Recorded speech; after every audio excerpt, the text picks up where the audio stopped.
Ne, bet šitie ne tavo. Ne, čia ne mano, tai jau, čia reiks gal fotografuoti. Tai buvo iš parodos. Kaip atrodo viršus.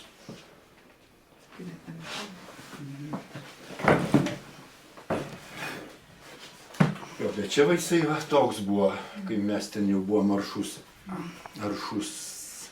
kritikai abstrakcijos ir ėjimo į abstrakciją ir estetizavimą ir Švažos Stasiulevičiaus, tai tada jau visokios, jau čia realybė gyvenimo.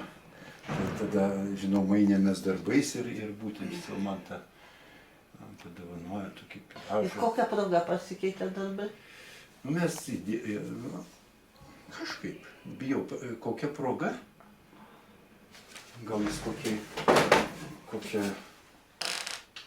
gimimo dienos proga? 73. Nu, gimimo dienos. O kas tenais? Išaiškink, kad geras čia ir gėlės, ir gėlių motyvas, ir matyti ir akiniai kokie. Ir čia tai aiškiai merga žiūri į veidrodėlį, diedas, pliažo motyvai. Ir atmenu ir jo žmonės. O kaip buvo, ar tu pats išsirinkai darbą, ar tau visi išsirinko?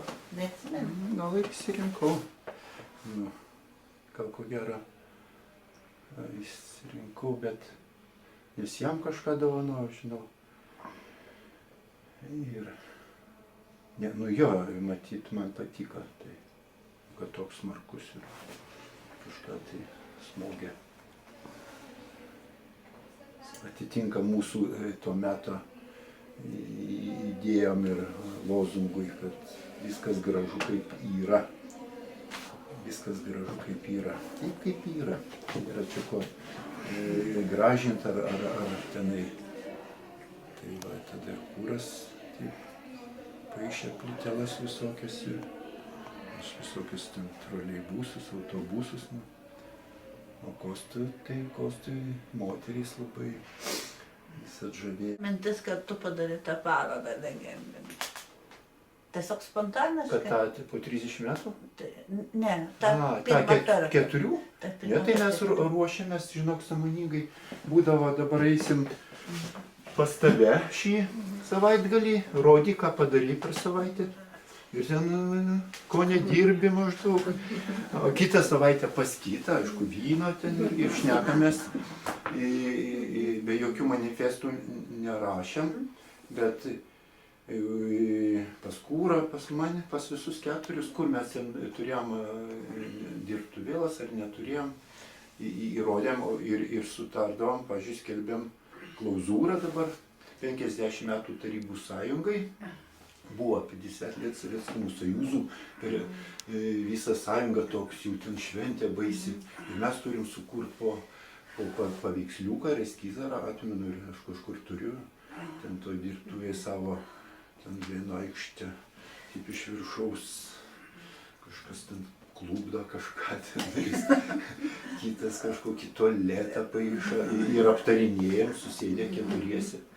Ir diskutuodavom taip, kadangi grįžau, man dar reikėjo pabaigti 2 kursus, bet po kariuomenės labai toks piktis buvo ant tos sistemos ir atsimenu, Švėgžda paišo verbas ten ant durų, taip kaip ir durų, ką čia jis paišo, kad yra tokie dalykai aštrus, baisus gyvenimas mūsų ir tas per 3 metus kariuomeniai pjūvis pasimatė.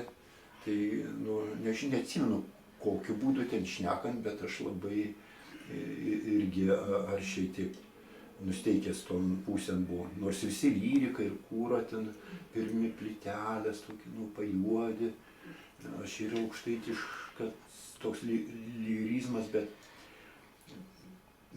va, taip toj kartu kaip ir besidiskutuojant, ne tai, kad mes taip turim dirbti, bet atitiko visiems norus ir kaip ir erzino Tuleikio, tenai, nors jis tuo metu jau labai jį garbina Toleikis Dereškevičiaus metų, bet jį jau Švažo karta ir Stasiulevičius ir ta karta jau prie save pokarį ten darė, bet tam tikras estetizmas figūrų paišyme nuo liaudies meno, tarsi va yra įdomiau moterį, kokia jinai yra gražiai, reiškia, su visa kuom, reiškia, paišytų, ar ten kelis matosi, ar labiau dar sijonas, kokiam Dereškevičiui ten,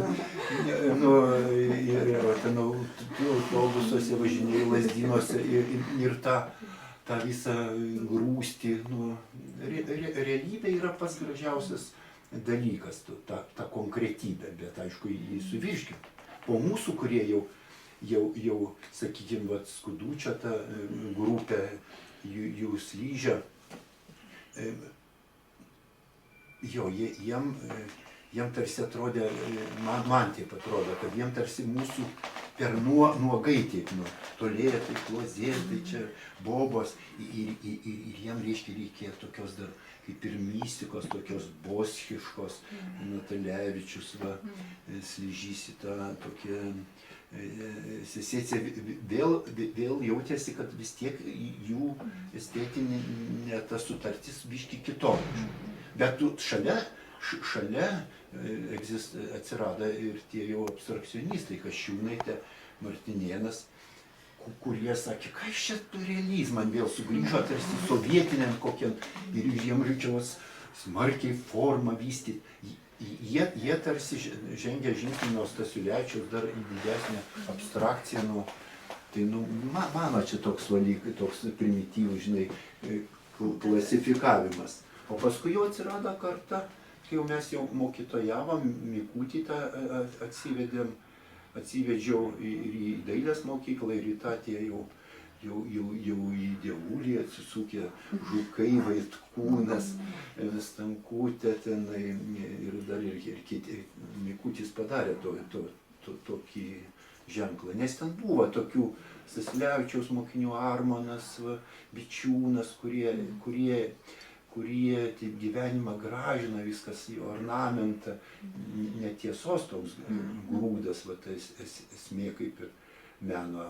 Gali parašyti, bet kokį ar fabriką darai, ar ką, ar moterį, ir eilėraštis, jisai gražus, fainas padarytas, bet kaip ir nėra konkretybės tokios. Tai mums ta frazė gražu kaip yra tokia atmena. O Kaune Vaitiekūnas buvo su Martinaičiu, sėdėjo ir jie tai biškį žiūrėjimo jau porą metų anksčiau baigė. Aš jau užvėlavęs, bet vis tiek prisijungiau prie savų po kariuomenės, nes mane išėmė kaip ir iš draugų. Tai Gudaitis po mūsų tų 4 parodėlės pas Kūrą dirbtuvėj, jūs čia gerai vyrai, čia kad susibūrė, čia Gutauskas sėdi jau taip kaip ir žiūrėdavo irgi į mus tokius, kad čia kažką vulgariai darom, per daug nematęs, bet kadangi jis vis tiek tokį iš estetinės piešinio, tokio estetiško, iš Matyso, iš eilėraščių iliustravimą, kaip ir Skačkauskas, sakykime, išeina iš poezijos jo tapyba, jis tarsi nori eilėraštį paišyti. Man atrodo, čia kaip tokia blogybė, nes aš pats rašau ir tik pradedi perkelti eilėraštį ir gaunasi iliustracija, tapybinė, gali būti gera tapyba, bet kad gyvenimo konkretybė ir tą, ką matai, duoda tokį ženklą ir tokį kabliuką, keistą ir individualų.